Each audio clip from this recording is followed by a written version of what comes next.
विश्वामित्र बड़ी भारी तपस्या कर रहे थे, जिससे देवताओं के राजा को डर लगा कि विश्वामित्र इंद्र की गद्दी छीन लेंगे।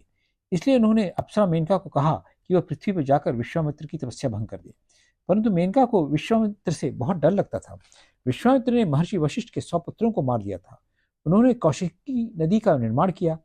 विश्वामित्र ने राजा त्रिशंकु को सशरीर स्वर्ग लगभग पहुंचा ही दिया था। मेनका को डर था कि विश्वामित्र क्रोध में आकर उसे भस्म न कर दे। अप्सरा मेनका ने इंद्र से कहा कि देवराज, जब मैं वहां जाकर नृत्य में मग्न हो जाऊंगी तो इस कार्य में कामदेव भी मेरी सहायता करें।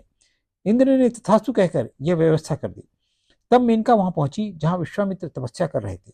मेनका विश्वामित्र को प्रणाम कर अपना नृत्य क्रीड़ा करने लगी। महर्षि विश्वामित्र के सामने मेनका का नृत्य हो रहा था। कामदेव ने भी मेनका की सहायता की और विश्वामित्र पर अपने बाण मारकर उनको काम के प्रभाव में ला दिया। मेनका का रूप सौंदर्य अद्भुत अवर्णनीय था। विश्वामित्र मेनका के रूप गणों को देखकर काम के अधीन हो गए। उन्होंने मेनका को अपने पास आने का निमंत्रण दिया। मेनका ने सहमति देकर विश्वामित्र से संबंध किया। मेनका के रूप सौंदर्य का विश्वामित्र पर इतना प्रभाव था कि 10 वर्ष भी उनको एक दिन के बराबर लगा। इस तरह मेनका ने विश्वामित्र की वर्षों से अर्जित तपस्या को नष्ट कर दिया। मेनका के गर्भ से मालिनी नदी के किनारे शकुंतला का जन्म हुआ। देवराज इंद्र का काम पूरा हो गया था। विश्वामित्र की तपस्या खंडित हो गई थी। अपना काम पूरा कर मेनका शकुंतला को वहीं छोड़कर वापस इंद्रलोक चली गई।